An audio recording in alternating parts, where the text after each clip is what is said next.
Je suis le docteur Edbaum et je suis chirurgien orthopédiste pédiatre depuis plus de 20 ans. Alors ce qu'il faut savoir, c'est que je suis depuis toujours attiré par les nouvelles technologies, notamment dans le domaine de l'orthopédie pédiatrique.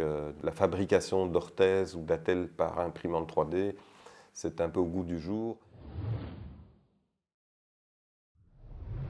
Alors, les opportunités pour les technologies 3D sont multiples en orthopédie déjà, je dirais pas que pour l'orthopédie pédiatrique.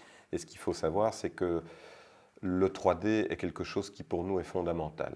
Ce qu'il faut savoir, c'est que par exemple, dans l'appareillage orthopédique, on passait toujours par un moulage fait avec le plâtre. La seule chose, c'est que pour être vraiment anatomique, il faut être au plus près. Et donc, les modélisations par 3D me semblent intéressantes à ce niveau-là. Donc il est vrai que depuis plus de 20 ans, on utilise ce qu'on appelle des plâtres en résine, des plâtres synthétiques, qui sont plus légers, mais qui restent quand même assez lourds, qui sont fermés, totalement fermés. Donc quand il y a des problèmes de compression au niveau de la peau sous un plâtre, on ne le voit pas. Et ça peut faire des dégâts très importants, notamment des escarres sous le plâtre. On le sait, ça peut avoir des conséquences dramatiques.